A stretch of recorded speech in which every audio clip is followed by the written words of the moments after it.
Welcome friends, আজকের live সেশনে সবাইকে স্বাগত। এমিনেন্সের পক্ষ থেকে এই লাইভ সেশনটি করা হচ্ছে তোমাদের সকলের জন্য। এখানে আমরা আজকে লাইভ সেশনের লাইভ সেশন এটা একটা সিরিজ চলবে। আজকে এর প্রথম দিন লাইভ সেশনে। তো আমি লাইভ সেশন সম্পর্কে কিছু বলে দিই তোমাদের, যে এই লাইভ সেশনটায় আমাদের কন্টিনিউ পরপর ক্লাস চলবে এবং এই ক্লাসে আমরা 2018 WBCS মেন্স এবং তারপর 2019-এর মেন্স, স্যার 17টা তাহলে কেন করছেন না? 17-র কোয়েশ্চেন অপেক্ষাকৃত ইজি হয়েছিল, তো 17-র কোয়েশ্চেনটা ওই জন্য আমরা একটু পরে ঘাটবো। আগে 18 সালে মডারেট হয়েছিল, 19 সালে কোয়েশ্চেন একটু টাফ হয়েছিল। তো 18-19-এর কোয়েশ্চেন নিয়ে আমরা আলোচনা করব। আজকে আমাদের সিরিজ শুরু হলো 18 সালের কোয়েশ্চেন নিয়ে। আমি তোমাদের বলে দিচ্ছি, প্রতি শনিবার আর সোমবার এই সিরিজ নিয়ে আলোচনা চলবে, আমাদের কন্টিনিউ চলবে। প্রতি শনিবার এবং সোমবার করে 2018 তারপর 2019 ইকোনমিক্সের মেন্স পেপারের কোয়েশ্চেন অ্যানালাইসিস হবে। কখনোই এই কোয়েশ্চেন অ্যানালাইসিসকে এরকম মনে করবে না যে আমরা জাস্ট কোয়েশ্চেন অ্যানালাইসিস করব আর তার উত্তর দিয়ে দেব, তা কখনোই নয়। ওই কোয়েশ্চেনতে সম্পর্কিত যাবতীয় তথ্য আমি তোমাদের কাছে দিয়ে দেব। তো ভালো করে সেশনটা করো। সেশনটা আমি শুরু করছি, তোমরা সবাই জুড়ে যাও, যত তাড়াতাড়ি একটু শেয়ার করে দাও সবাইকে, যাতে সবাই এটা জুড়তে পারে এবং সবাই শুরু করতে পারে। সেশন শুরু করছি। আজকে আমরা করব 2018-র প্রশ্ন নিয়ে আলোচনা। 2018 সমস্ত প্রশ্ন নিয়ে আলোচনা করব। তোমরা কিছু জানার হলে আমাকে কমেন্ট করতে পারো, আমার সামনে মোবাইল খোলা আছে, আমি মোবাইলে দেখে তোমাদের কমেন্টের আনসার দিয়ে দিতে পারবো। তো তোমরা আমাকে অবশ্যই কমেন্ট করবে, যার যেটা দরকার বা কিছু যদি বুঝতে না পারো অবশ্যই কমেন্ট করবে। তাহলে আমি ডিরেক্ট আজকের প্রশ্নের আলোচনায় চলে যাচ্ছি।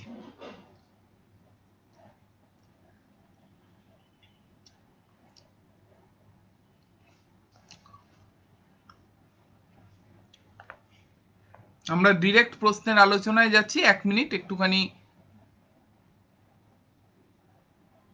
আমার স্ক্রিনটা ঠিক হয়ে যাক।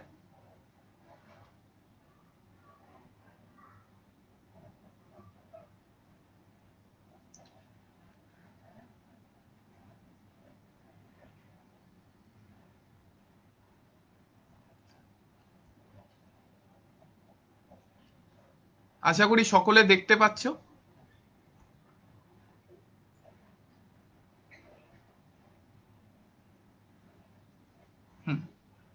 দেখো, ফার্স্ট আমাদের আজকে এখানে আমাদের কি হবে, আজকে দেওয়া আছে 2018 ইকোনমিক্স এর মেইনস পেপারের অ্যানালাইসিস। তার আগে আমি বলে দিই, আমাদের এখানে দুটো জিনিস আমি ভিডিও শেষেও বলবো। ইকোনমিক ক্র্যাশ কোর্সের অ্যাডমিশন চলছে, তোমরা যে কোনো সময় অ্যাডমিশন করতে পারো, আমি লাস্টে ফোন নাম্বার দিয়ে দেবো। এছাড়া টার্গেট 2021 এমিনেন্সের নতুন অনলাইন ব্যাচ, তোমরা জানো খুব নগণ্য টাকার বিনিময়ে, মান্থলি 800 ফিজের বিনিময়ে সমস্ত সাবজেক্ট একসাথে করানো হচ্ছে। সোম থেকে শুক্র লাইভ ক্লাস, সেই সঙ্গে রেকর্ডিং ক্লাস এবং সম্পূর্ণ জিনিসের typed material with mock test তোমরা পেয়ে যাবে। এত কমে এত সুন্দর ব্যাচ শুধু তোমাদের কথা ভেবে তৈরি করা। তো টার্গেট 2021 ব্যাচে তোমরা অবশ্যই জয়েন করতে পারো, ডিটেলস আমি আরো পরে দেব।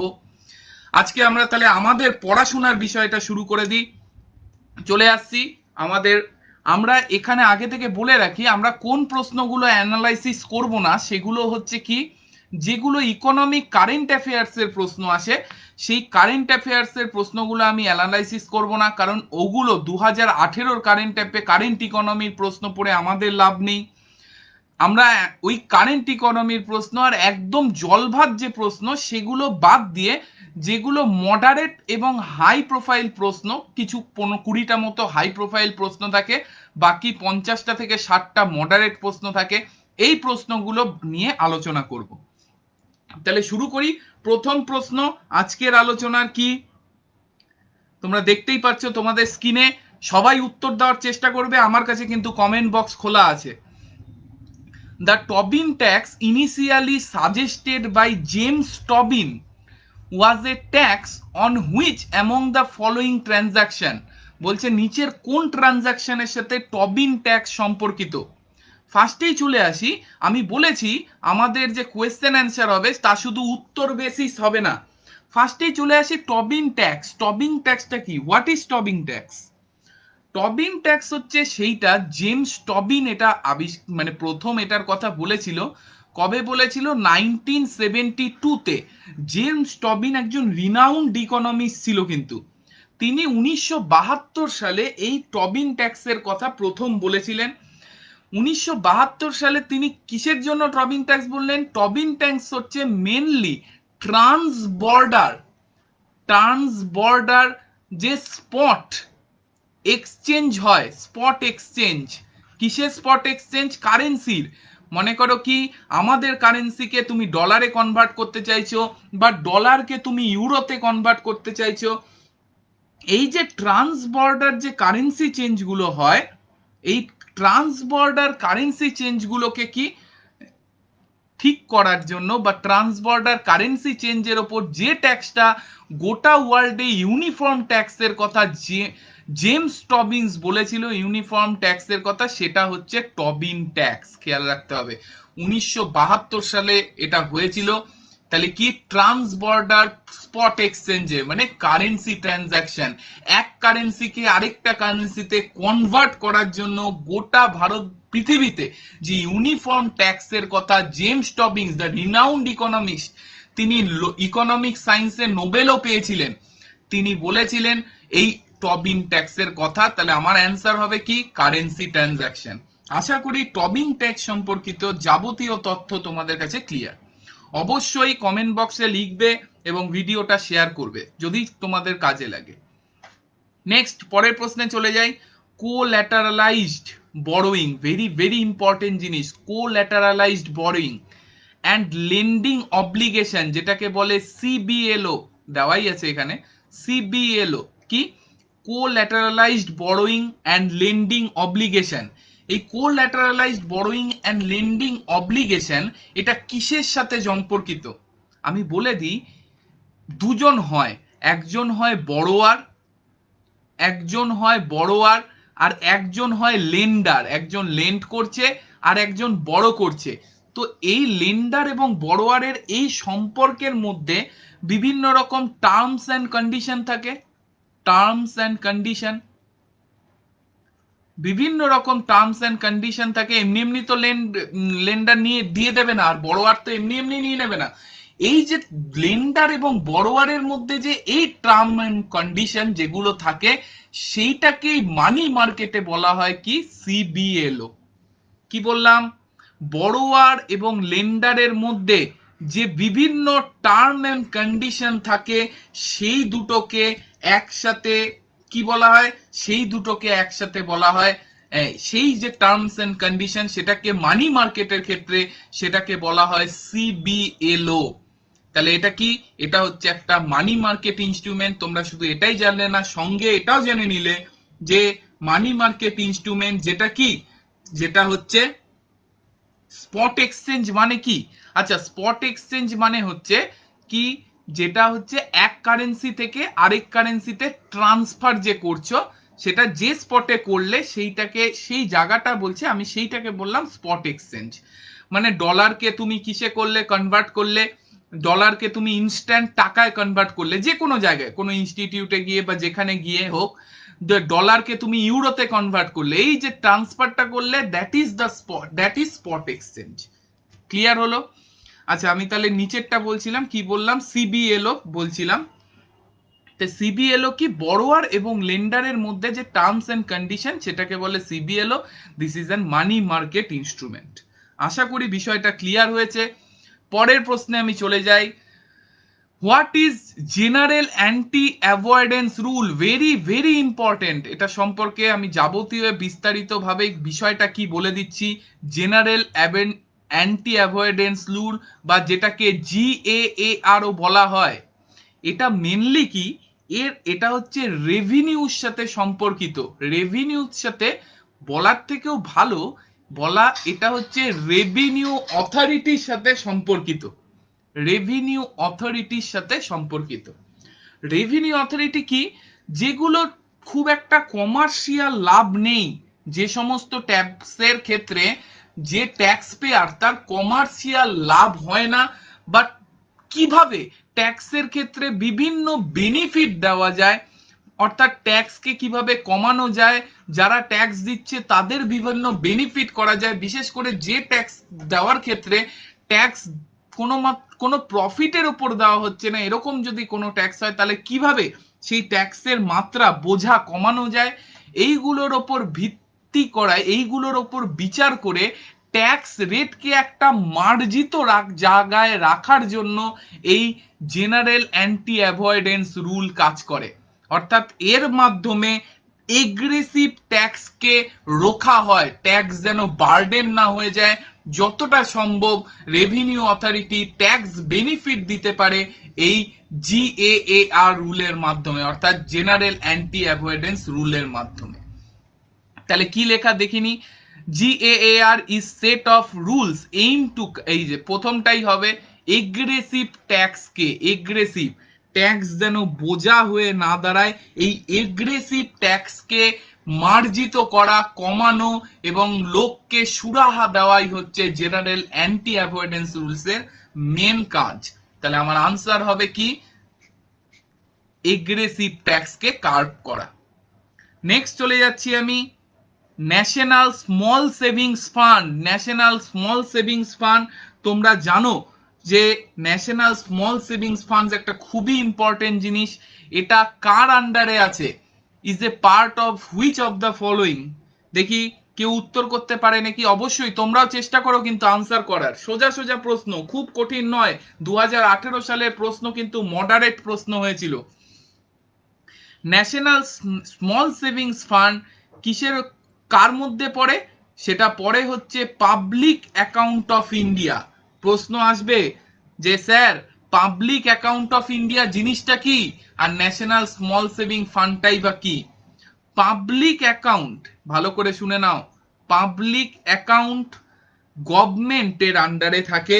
এটা 1999 সালে গভর্নমেন্ট এই পাবলিক অ্যাকাউন্টের ব্যাপারটা তৈরি করেছিল। 1999-এ 1999 সালে এই পাবলিক অ্যাকাউন্টের ব্যাপারটা তৈরি হয়েছিল। এটা আমাদের আর্টিকেলের 283 এর 1 উপধারায় এই পাবলিক অ্যাকাউন্টকে জায়গা দেওয়া হয়েছে। যেটা আছে কার আন্ডারে? পাবলিক অ্যাকাউন্ট মেনটেন করে বা কার আন্ডারে আছে? এটা থাকে ফিনান্স মিনিস্ট্রির আন্ডারে। স্যার হবি তো বুঝলাম, পাবলিক অ্যাকাউন্টটা কি? এটা তিনটে জিনিস নিয়ে তৈরি। পাবলিক অ্যাকাউন্ট মানে পাবলিকের যে টাকা, অর্থাৎ মানুষের যে টাকা গভর্নমেন্টের কাছে গচ্ছিত বা জমা থাকে, সেইটাকে বলে পাবলিক অ্যাকাউন্ট। পাবলিক অ্যাকাউন্ট কি? তিনটে জিনিস নিয়ে পাবলিক অ্যাকাউন্ট তৈরি। সেটা ফার্স্ট হচ্ছে পোস্টাল ডিপোজিট।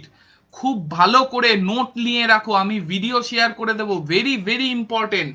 2018 মেন্স এর প্রশ্ন হচ্ছে কিন্তু, এবং আমি শুধু প্রশ্নের উত্তর বলছি না, সঙ্গে যাবতীয় ইনফরমেশনও তোমাদের দিয়ে দিচ্ছি।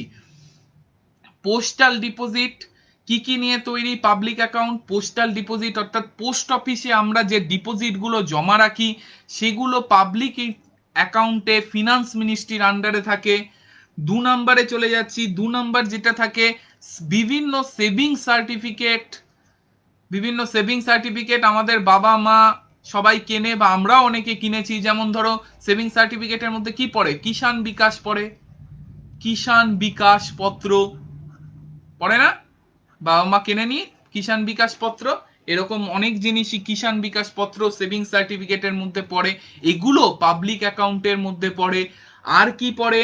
আর হচ্ছে social security, social security scheme, social security scheme. Social security scheme কি? একটা উদাহরণ দিয়ে দিই, বুঝে যাবে। সেটা হচ্ছে পিপিএফ, পার্সোনাল প্রভিডেন্ট ফান্ড, উদাহরণ দিয়ে দিলাম।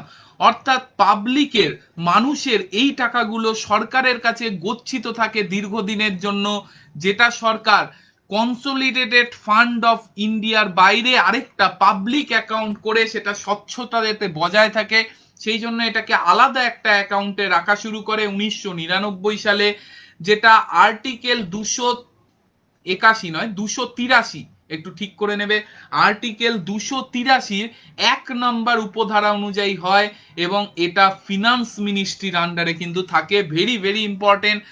ন্যাশনাল স্মল সেভিংস ফান্ড কিন্তু এই পাবলিক অ্যাকাউন্ট অফ ইন্ডিয়ার আন্ডারে পড়ে। আশা করি পাবলিক অ্যাকাউন্ট পরিষ্কার তোমাদের কাছে। আমরা পরের প্রশ্নে চলে যাই। The concept of universal banking, এখনকার সব থেকে বড় জিনিস ইউনিভার্সাল ব্যাংকিং। ব্যাংকিং এর ক্ষেত্রে নতুন দিগন্তের উন্মোচন করে দিয়েছে কিন্তু এই universal banking. Very very important. এই ইউনিভার্সাল ব্যাংকিং এর কথা প্রথম কে বলেছিল? প্রথম বলেছিল হারুন রশিদ খান। হারুন রশিদ, তোমরা এগুলো জানোই। এমিনেন্সের যে আমাদের যে মেটেরিয়াল দেওয়া আছে মেন মেটেরিয়ালে তাতে কিন্তু এগুলো সব আছে। হারুন এইচ.আর. খান এখানে আছে। এইচ.আর. খান কমিটি, হারুন রশিদ খানের নেতৃত্বে যে কমিটি, সেই কমিটি প্রথম ইউনিভার্সাল ব্যাংকিং এর কথা বলেছিল। প্রশ্ন আছে স্যার ইউনিভার্সাল ব্যাংকিং কি? আমরা পড়েছি বা আমরা পড়ব ইকোনমিক্সের যে আমাদের রেকর্ডেড ভিডিও ক্র্যাশ কোর্স আছে এবং এমিনেন্সেরও বিভিন্ন ক্লাস হয়, সেখানে আমাদের বলে দেওয়া হয়েছে ব্যাংকের মেন কাজগুলো কি। ব্যাংকের মেন কাজ হচ্ছে লোন দেওয়া, ডিপোজিট জমা নেওয়া, রেমিটেন্স ইস্যু করা, ফরেক্স রিজার্ভ মেনটেন করা, আর কি এইগুলো হচ্ছে ব্যাংকের, আর হচ্ছে চেককে ক্লিয়ার করা। এইগুলো হচ্ছে ব্যাংকের মেন কাজ। এই হারুন রশিদ খান এবং আরো কিছু কিছু করে, এটিএম ফেসিলিটি দেয়, লকার ফেসিলিটি দেয়। তবে হারুন রশিদ খান প্রথম ব্যাংকের যে কোনো ফিনান্সিয়াল অ্যাক্টিভিটি যেরকম কি আরো ব্যাংকিং ছাড়াও আরো কি কি ফিনান্সিয়াল অ্যাক্টিভিটি আছে, যেমন মেডিক্লেম, যেমন ইন্স্যুরেন্স, যেমন মিউচুয়াল ফান্ড, এই সমস্ত কিছুকে ব্যাংকের ছাতার তলায় অর্থাৎ ব্যাংকের মাধ্যমে যে কোনো ফিনান্সিয়াল অ্যাক্টিভিটিকে ফুলফিল করা যাবে এরকম ব্যবস্থার কথা বলেছিলেন। অর্থাৎ ব্যাংকের ছাতার তলায় অল ফিনান্সিয়াল অ্যাক্টিভিটিকে তিনি নিয়ে আসতে চেয়েছিলেন এবং এই যে সমস্ত ফিনান্সিয়াল অ্যাক্টিভিটিকে ব্যাংকের ছাতার তলায় অর্থাৎ একটা ব্যাংক সমস্ত ফিনান্সিয়াল অ্যাক্টিভিটিকে করতে পারবে, এইটাকেই বলা হয় ইউনিভার্সাল ব্যাংকিং। অর্থাৎ সমস্ত ফিনান্সিয়াল কাজই কে করতে পারবে? ব্যাংক করতে পারবে। এটা প্রথম বলেছিলেন এইচ.আর. খান। খুব বড় পদক্ষেপ এটা ব্যাংকিং সেক্টরের ইতিহাসে। তোমরা নিজেরাই বুঝতে পারছো কত বড় পদক্ষেপ। নেক্সট চলে আসছি আমরা যেটা, সেটা হচ্ছে union budget. Union budget is generally presented in which of the following month? কোন মাসে ইউনিয়ন বাজেট প্রেজেন্ট করা হয়? এ আর কি বলবো, এটা তো তুমি জানোই যে ফেব্রুয়ারি মাসে প্রেজেন্ট করা হয়। ইউনিয়ন বাজেট আগে দু রকমের হতো, একটা রেল বাজেট আলাদা হতো আর একটা জেনারেল বাজেট হতো। জেনারেল বাজেট যেখানে যাবতীয় তথ্য দেওয়া হতো এবং রেল বাজেট আলাদা হতো। General budget last working day of ফেব্রুয়ারিতে হতো, last working day of February. আর রেল বাজেট হতো তার দুদিন আগে। কিন্তু পরবর্তীকালে রেল এবং জেনারেল বাজেটকে এক করে দিয়ে এখন টোটাল রেল বাজেটকে আলাদা রাখা হয়নি, এক করে দেওয়া হয়েছে, যেটা অ্যাকুয়ার্থ কমিটি যেটাকে ভেঙে দিয়েছিল রেল এবং জেনারেলে, সেটাকে পুনরায় আবার এই এনডিএ গভর্নমেন্ট এক করে একটাই বাজেট করলো এবং সেটা ফেব্রুয়ারি মাসে পড়া হয়। এখন আর লাস্ট ওয়ার্কিং ডে কিন্তু মেনটেন করা হয় না। আচ্ছা, বাজেট কথাটার উৎপত্তি কোথায় এই সোর্সে একটু বলে দিই তোমাদের। বাজেট এটাকে কি বলা হয়? এটার নাম হচ্ছে অ্যানুয়াল ফিনান্সিয়াল স্টেটমেন্ট। এই অ্যানুয়াল ফিনান্সিয়াল স্টেটমেন্টকে বাজেট কেন বলা হয়? বাজেট কেন বলা হয়? যে বাজেট কথাটা এসছে ফ্রেঞ্চ ওয়ার্ড বওগেট থেকে। বওগেট মানে কি? বওগেট মানে হচ্ছে চামড়ার ব্যাগ। কি? চামড়ার ব্যাগ। এই চামড়ার ব্যাগে করে ইংল্যান্ডে ফিলিপ প্রথম বাজেট অ্যানুয়াল ফিনান্সিয়াল স্টেটমেন্টের যে ডকুমেন্ট সেটাকে নিয়ে এসেছিল। তাই সেই সময় থেকে এটার নাম দেওয়া হয়েছে কি? এটার নাম দেওয়া হয়েছে বাজেট। আশা করি ক্লিয়ার হয়েছে। পরেরটায় চলে যাচ্ছি আমরা। তাহলে এটা হবে ফেব্রুয়ারি। আচ্ছা, নেক্সট চলে যাচ্ছি। What is revenue neutral tax rule means in reference to GST? জিএসটির সাথে রেফারেন্সে রেভিনিউ নিউট্রাল ট্যাক্স রুল কি? রেভিনিউ নিউট্রাল, অর্থাৎ নিউট্রাল থাকবে ট্যাক্স রুল। কি এটা হচ্ছে দ্য রেট অ্যাট হুইচ, এটা প্রথমটাই আর কি আমার answer, the rate at which tax revenues for states and central will remain same as before GST. জিএসটির আগে যেভাবে সেন্ট্রাল এবং স্টেটের মধ্যে ট্যাক্স রেভিনিউ ডিস্ট্রিবিউট হতো সেরকমই হবে। এইটা রেভিনিউ নিউট্রাল ট্যাক্স রুল বলা হয় জিএসটির রেফারেন্সে। Very very important. চলে যাচ্ছি পরের প্রশ্নে। পরের স্লাইডে আমাদের কি দিয়েছে, which is nodal ministry for Beti Bachao Beti Padhao. খেয়াল রাখতে হবে, ভীষণ ইম্পর্টেন্ট, নোডাল মিনিস্ট্রি কে। এটা কিন্তু দুটো মিনিস্ট্রি একসাথে করেছে, কিন্তু নোডাল কিন্তু একটা। তোমরা বিভিন্ন জায়গায় পড়বে দুটো মিনিস্ট্রি কম্বাইন ভাবে। তাপস সরকার কি বলছে যে স্যার ক্লিয়ার ভাবে দেখা যাচ্ছে না, একটু বোধহয় নেটের প্রবলেম। আমার তো এখানে ঠিকই আছে নেট, একটুখানি তুমি কাইন্ডলি দেখো যে ঠিক হচ্ছে কিনা নেট। আমার এখানে ঠিকই আছে, চিন্তা নেই। ভিডিওটা যদি কোনো কারণে না দেখতে পারো কেউ, আমাদের ভিডিওটা শেয়ার করে দেওয়া হবে, শেয়ার করার পরও তোমরা ভিডিওটা দেখতে পারো, কোনো অসুবিধা নেই। নেক্সট চলে যাচ্ছি কি, নোডাল বেটি বাঁচাও বেটি পড়াও স্কিমের ক্ষেত্রে নোডাল মিনিস্ট্রি কি, আগে দেখে নাও বেটি বাঁচাও বেটি পড়াও স্কিমটা কি। What is Beti Bachao Beti Padhao scheme, এটা সম্পর্কে একটু তথ্য তোমাদের দিয়ে দিই। বেটি বাঁচাও বেটি পড়াও হচ্ছে এনডিএ গভর্নমেন্টের একটা স্কিম, যেটা 2015 সালে এনডিএ গভর্নমেন্ট লঞ্চ করেছিল। 2015 সালে কোথায় করেছিল, হরিয়ানার পানিপথে। হরিয়ানাকে বেছে নেওয়ার কারণ কি, Panipat the city of weavers.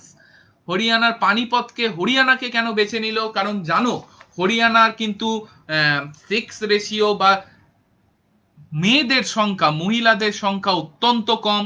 তাই জন্য হরিয়ানার ক্ষেত্রে হরিয়ানাকেই এটাকে বেছে নিয়েছে নরেন্দ্র মোদী। এবং মোট যখন বেটি বাঁচাও বেটি পড়াও স্কিমটা হয়েছিল তখন মোট 100 করোড় এটার পেছনে ইনভেস্ট করা হয়েছিল। আমাদের কুস্তিবিদকে, সুজিত দা সাউন্ড অফ হয়ে গেছে, সাউন্ড তো অফ হয়নি সুজিত, হয়তো নেটের কোনো প্রবলেম হচ্ছে। তুমি পেজটা একবার রিফ্রেশ করে নাও, সাউন্ড কিন্তু আমি অফ করিনি, সাউন্ড একই আছে, সাউন্ড অফ করা হয়নি সুজিত, তুমি একটুখানি রিফ্রেশ করে নাও, আশা করি ঠিক হবে। আচ্ছা, তারপরে কি বললাম, চিন্তা নেই, যদি কোনো কিছু অসুবিধা হয় আমি ভিডিওটা আবার আমরা শেয়ার করে দেব, তোমরা ভিডিওটা রেকর্ডেড ভার্সনও দেখে নিতে পারবে। কি বললাম, পানিপথকে বেছে নিয়েছে 100 করোড়। তোমরা জানো এর ব্র্যান্ড অ্যাম্বাসেডর কে হয়েছিল, কুস্তিবিদ সাক্ষী মালিক এটার ব্র্যান্ড অ্যাম্বাসেডর হয়েছিল, সাক্ষী মালিক। আচ্ছা, বেটি বাঁচাও বেটি পড়াও স্কিম, এটা যে দুটো মিনিস্ট্রি মিলে করেছিল একসাথে যুক্ত আছে এই দুটো, women and child development and health and family welfare, এই দুজনে মিলে এই স্কিমটাকে লঞ্চ করেছে। কিন্তু এখানে নোডাল মিনিস্ট্রি মানে মুখ্য ভূমিকা কে পালন করছে, এটা কিন্তু আমার হবে আনসার বি। তুমি বিভিন্ন জায়গায় উইকিপিডিয়া বা বিভিন্ন নোট বইয়েতে দেখবে এই দুটোই লেখা আছে, কিন্তু খেয়াল রাখবে এখানে কিন্তু নোডাল মিনিস্ট্রি বলে দিয়েছে, নোডাল মিনিস্ট্রি কিন্তু ministry of women and child development হবে। বেটি Bachao Beti Padhao very important scheme. পরেরটায় চলে যাই, golden handshake. What is golden handshake? Golden handshake হচ্ছে কোনো বড় কোম্পানি বা গভর্নমেন্টও হতে পারে, যখন একজন ওয়ার্কারকে ছাড়িয়ে দেয়, ওয়ার্কারকে লিভ করিয়ে দেয় কাজ থেকে, অর্থাৎ ভলেন্টারি রিটায়ারমেন্ট নিতে পারে, এবং তাকে এর রিটায়ারমেন্টের জন্য, এটা ঠিক স্যাক করে দেওয়া না, কি বললাম, বললো যে তোমার এখন দরকার নেই বা তুমি এখন পারছো না, তোমার শারীরিক অক্ষমতা দেখা যাচ্ছে বা কিছু প্রবলেম হয়েছে, তুমি কাজটা ছেড়ে দাও, তুমি বাড়িতে থাকো, এবং তোমাকে আমরা লামসাম কম্পেনসেশন, লামসাম অ্যামাউন্ট দিয়ে দিচ্ছি তোমার বাকি জীবনটাকে চালানোর জন্য। এই পদ্ধতিকে যখন কোম্পানি বা গভর্নমেন্ট তার ওয়ার্কারদের লামসাম অ্যামাউন্ট দিয়ে ভলেন্টারি রিটায়ারমেন্ট করিয়ে দেয়, সেইটাকে বলে গোল্ডেন হ্যান্ডশেক। এটা ঠিক স্যাক নয়, কিন্তু এক রকমের স্যাক তুমি বলতে পারো। তাহলে কি হবে, এখানে কি কি আছে অপশনে দেখো, ভলেন্টারি রিটায়ারমেন্ট আছে, তাহলে ভলেন্টারি রিটায়ারমেন্ট গোল্ডেন হ্যান্ডশেক, যেটায় গভর্নমেন্ট বা কোনো কোম্পানি লামসাম অ্যামাউন্টের বিনিময়ে কাজ ছাড়িয়ে দেয় বা স্যাক করে, স্যাক ঠিক না, মানে বাড়ি পাঠিয়ে দেয়। চলে আসছি পরের প্রশ্নে। আচ্ছা এখানে নাম্বারটা দিতে ভুলে গেছি, এটা 16 নাম্বার আমাদের। পরের প্রশ্ন, ট্রাইসিম ভীষণ important, training of rural youth for self employment, that is TRYSEM. 1979 সালে যুগান্তকারী স্কিম গভর্নমেন্টের, 1979 সালের এটা গভর্নমেন্টের 1979 হওয়া গভর্নমেন্টের যুগান্তকারী স্কিম। 15ই আগস্ট স্বাধীনতার দিনে এই স্কিমটা লঞ্চ হয়েছিল, ট্রাইসিম স্কিম, যেটায় রুরাল ইউথদের, যারা রুরাল ইউথ আছে তাদের ট্রেনিং দেওয়া হয়েছিল বিভিন্ন রকম অটোমোবাইল আরো বিভিন্ন জিনিসে, যাতে তারা সেলফ এমপ্লয়েড হতে পারে, তারা যেন স্বয়ং সম্পূর্ণ হয়ে নিজের ব্যবসা খুলতে পারে। এটাই হচ্ছে ট্রাইসিম স্কিমের মেন উদ্দেশ্য। এই স্কিমটাকে যে নোডাল হিসেবে যে ডিপার্টমেন্টের দায়িত্ব, মূল দায়িত্ব গ্রহণ করেছিল, সেই ডিপার্টমেন্ট হচ্ছে ডিপার্টমেন্ট অফ রুরাল ডেভেলপমেন্ট।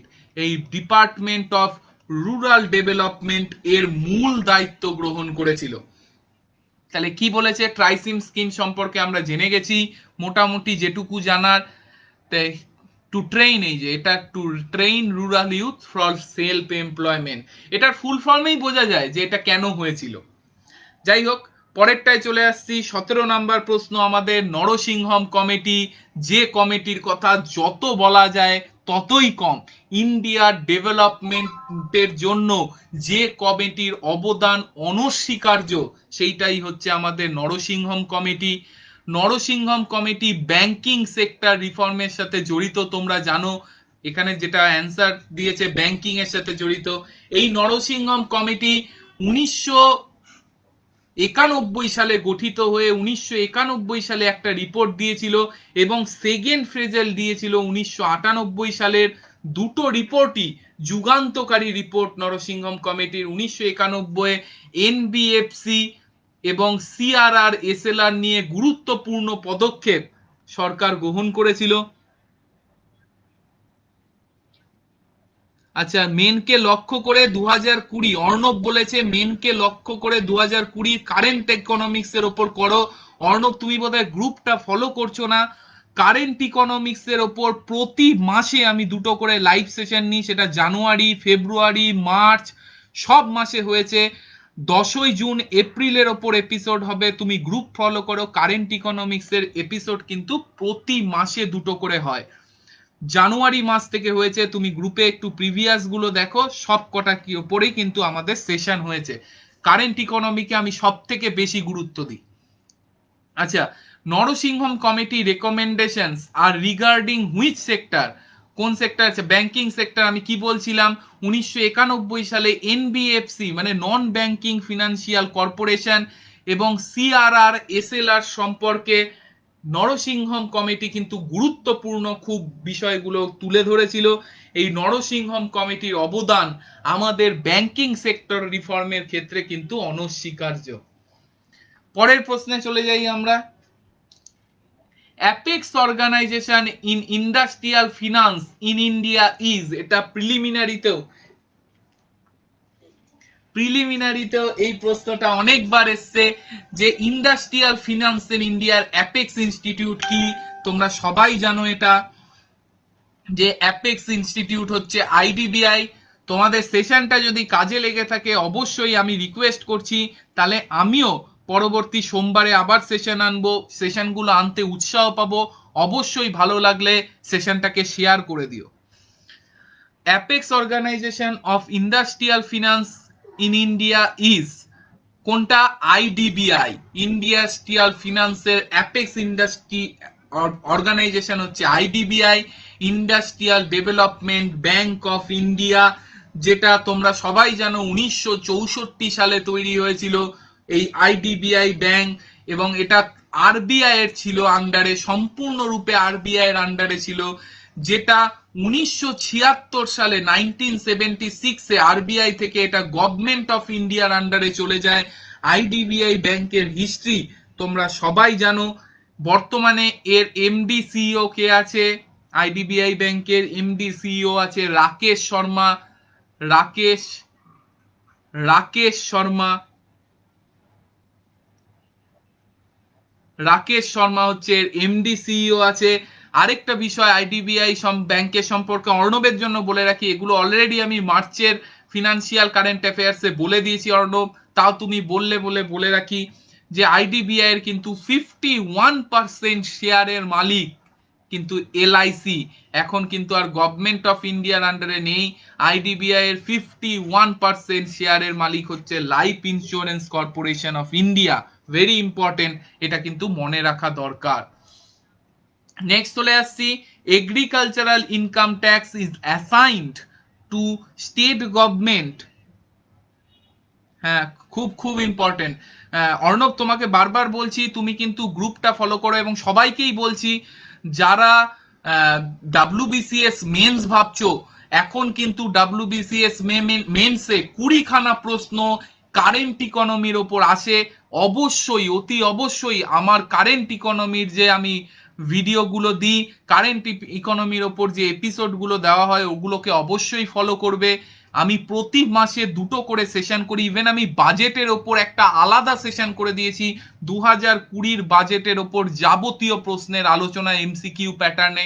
সেই সেশনটাও কিন্তু আমি দিয়েছি, এবং জানুয়ারি, ফেব্রুয়ারি, মার্চ প্রতিটার সেশন দেওয়া আছে, অবশ্যই তোমরা ওটা ফলো করবে।